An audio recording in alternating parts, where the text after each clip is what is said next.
ಇಬ್ರು ವಿಲನ್ದು ಇಷ್ಟ ಆಯ್ತು, ಮತ್ತೆ ರಾಜ್ಬಿ ಶೆಟ್ಟಿದು ಅವ್ರದ್ದು ಮೂವಿ ಇಷ್ಟ ಆಗಿದೆ. ಚೆನ್ನಾಗಿ ಮಾಡಿದ್ದಾರೆ. ಕ್ಯೂರಿಯಾಸಿಟಿ ಮೂವಿಲಿ ಏನಾಗುತ್ತೆ ಮುಂದೆ ಮುಂದೆ ಏನಾಗುತ್ತೆ ಅನ್ನೋ ಕ್ಯೂರಿಯಾಸಿಟಿ ಚೆನ್ನಾಗಿದೆ ಮೂವಿ. ಹೌದೌದು, ಡಿಫ್ರೆಂಟ್ ಆಗಿದೆ ಕ್ಲೈಮ್ಯಾಕ್ಸ್. ಅದೇ ಅವನೊಂಥರ ಸೈಕೋ ತರ ವಿಲನ್. ಒಂಥರ ಏನಂದ್ರೆ ಒಂಥರ ಕ್ಯೂರಿಯಾಸಿಟಿ ಜಾಸ್ತಿ ಇದಾಗುತ್ತೆ, ನೋಡ್ತಾ ನೋಡ್ತಾ ನೋಡ್ತಾ ನೋಡ್ತಾ ಏನಾಗುತ್ತೆ ಮುಂದೆ ಅನ್ನೋದೊಂದು ಕಾನ್ಸೆಪ್ಟ್. ಇಂಟರ್ವಲ್ ಆದ್ಮೇಲೆ ತಗೊಳ್ಳೋ ಅಂತ ಕೆಲವು ಟ್ವಿಸ್ಟ್ ಗಳಂತೂ ಮೂವಿಲಿ ಎಕ್ಸ್ಟ್ರೀಮ್ಲಿ ಕಮ್ಔಟ್ ಗುಡ್. ಅನಿರುದ್ಧ್ ಅವ್ರ ಪಾತ್ರ ಅಬ್ನಾರ್ಮಲ್ ಕ್ಯಾರೆಕ್ಟರ್ ನ ಒಂದು ಎಕ್ಸ್ಪೋಸ್ ಮಾಡಿರೋ ಅಂತ ರೀತಿ ಅಂತೂ ಎಕ್ಸ್ಟ್ರೀಮ್ಲಿ ನಮ್ಗೆ ಇಷ್ಟ ಆಯ್ತು. ತುಂಬಾ ಹಾರ್ಟ್ ಟಚಿಂಗ್ ಆಗಿದೆ. ರಾಜ್ಬಿ ಶೆಟ್ಟಿ ಅವರ ಆಕ್ಟಿಂಗ್ ಕೂಡ ಎಕ್ಸ್ಟ್ರೀಮ್ಲಿ ಗುಡ್. ಸೊ ಸಿನಿಮಾ ನೋಡಿ ಎಲ್ರು. ಮೂವಿಯಲ್ಲಿ ಎಲ್ಲಾ ಸೀನ್ಗಳು ಬಂದಿದ್ದಾರೆ, ಟ್ವಿಸ್ಟ್ ಚೆನ್ನಾಗಿ ಇಟ್ಟಿದ್ದಾರೆ, ಯಾರು ಹೌದು. ಸಾಯಿಸಿದ್ದಾರೆ ಅಂತ ಅಂದ್ಬಿಟ್ಟು. ಹೌದು. ಏನು ಆಕ್ಚುಲಿ ಹೇಳದ್ನಲ್ಲ, ಅದೇನೆ ಇಂಟರ್ವಲ್ ವರ್ಗೂ ಒಂದು ಸಸ್ಪೆನ್ಸ್ ನ ರಿವೀಲ್ ಮಾಡ್ದೇನೆ ಮೂವಿ ಟೇಕ್ ಓವರ್ ಮಾಡಿ ಕೂಡ್ಸುತ್ತೆ ಆಡಿಯನ್ಸ್ ಗೆ. ಸೊ ಆ ಇಂಟರ್ವಲ್ ಆದ್ಮೇಲೆ ಓಪನ್ ಆಗುವಂತ ಟ್ವಿಸ್ಟ್ ಬಂದು ನಾವ್ ಎಕ್ಸ್ಪೆಕ್ಟ್ ಮಾಡಿರಲ್ಲ. ಸೊ ಅದ್ರಲ್ಲಿ ಪೂಜಾರಿ ಅವ್ರ ಮಕ್ಳು ಅವ್ರ ಮಗ ಅಲ್ಲ, ಕೆಲವೊಂದು ಆ ಸಸ್ಪೆನ್ಸ್ ತಗೊಂಡೋಗೋಂತ ರೀತಿ, ರಿವೀಲ್ ಆಗೋಂತ ರೀತಿ ತುಂಬಾ ಚೆನ್ನಾಗಿದೆ. ಮೊದಲನೇ ಬಾರಿಗೆ ಪೊಲೀಸ್ ಆಫೀಸರ್ ಎಸ್ ಎಸ್, ಅವರ ಆಕ್ಟಿಂಗ್ ಅಂತೂ ಅದ್ಭುತವಾಗಿದೆ, ಚೆನ್ನಾಗಿ ಮಾಡಿದ್ದಾರೆ. ಅವ್ರಿಗೇನ್ ಪಾತ್ರ ಸಿಕ್ಕಿದೆ ಅದನ್ನ ಒಳ್ಳೆ ಕ್ಯಾರಿ ಮಾಡಿ ವೆಯ್ಟ್ ಕೊಟ್ಟಿದ್ದಾರೆ ಆ ಮೂವಿಗೆ. ಚೆನ್ನಾಗಿದೆ ಮೂವಿ. ಸರ್ ಹೇಳಿ. ಚೆನ್ನಾಗಿದೆ, ಸಿನಿಮಾ ಚೆನ್ನಾಗಿತ್ತು. It's good watch. ಕ್ಲೈಮ್ಯಾಕ್ಸ್ ಹೇಗಿದೆ? ಅದೇ ನಿಮ್ಗೆ ಎಕ್ಸ್ಪೆಕ್ಟೇಷನ್ ಇರಲ್ಲ, ಅದಕ್ಕಿಂತ ಚೆನ್ನಾಗಿದೆ. ಸಸ್ಪೆನ್ಸ್ ಇಟ್ಟಿದ್ದಾರೆ, ಹೇಗೆ ಅನಿಸ್ತಿದೆ? ತುಂಬಾ ಚೆನ್ನಾಗಿದೆ, ಬಂದ್ ನೋಡಿ. ಸಸ್ಪೆನ್ಸ್ ಥ್ರಿಲ್ಲರ್ ಯಾರು ನೋಡ್ಬೇಕಂತ ಇಷ್ಟಪಡ್ತಾರೆ ಅವ್ರಿಗೆ ಒಂದು ಒಳ್ಳೆ ಕಂಟೆಂಟ್.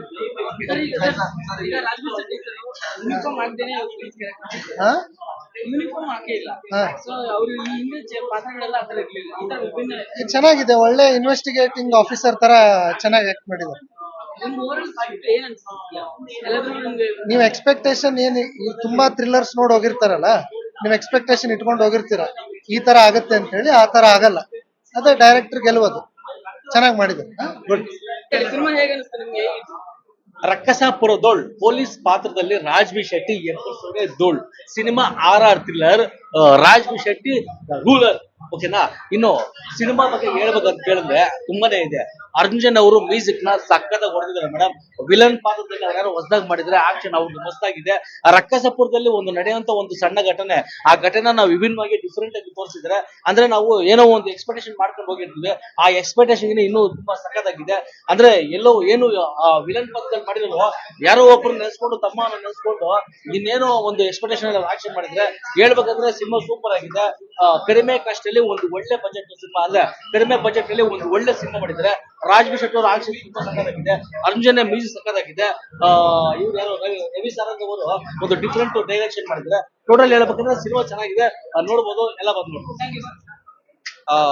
ಪ್ರತಿಯೊಂದು ಸೀನ್ ಆಗಿರ್ಬೋದು, ಶಾರ್ಟ್ ಆಗಿರ್ಬೋದು, ಎಲ್ಲಾದ್ರಲ್ಲೂ ಕೂತ್ಕೊಂಡು ನೋಡ್ತಿರ್ಬೇಕಾದ್ರೆ ಸೀಟ್ ಎಡ್ಜು, ಅಯ್ಯೋ ಇನ್ನೇನ್ ಇದ ಹಿಂಗಾಗೋಯ್ತಾ, ಈ ತರ ಫೀಲ್ ಅನ್ಸ್ಬಿಡುತ್ತೆ. ತುಂಬಾ ಚೆನ್ನಾಗಿದೆ ಸಿನಿಮಾ ಮಾತ್ರ.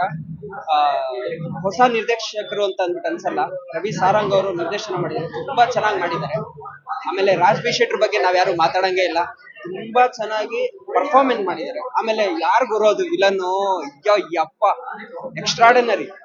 ಆದ್ರೆ ಹೊಸ ಪ್ರತಿಭೆ ಅಂತ ಅಂದ್ಬಿಟ್ಟು ಹೇಳ್ತಾ ಇದ್ರು, ಆ ಹೊಸ ಪ್ರತಿಭೆನ ಯಾರು ಅಂತ ಅಂದ್ಬಿಟ್ಟು ನೋಡಿದಾಗ ತುಂಬಾ ಖುಷಿ ಆಯ್ತು. ನಾವು ಆಕ್ಚುಲಿ ಅನ್ಕೊಂಡ್ವಿ ಬರ್ತಾರೆ ಅವ್ರು ಇವತ್ತು ಅಂತ ಅಂದ್ಬಿಟ್ಟು, ಬಂದಿಲ್ಲ ಅವರು. ತುಂಬಾ ಚೆನ್ನಾಗಿ ಮಾಡಿದ್ದಾರೆ.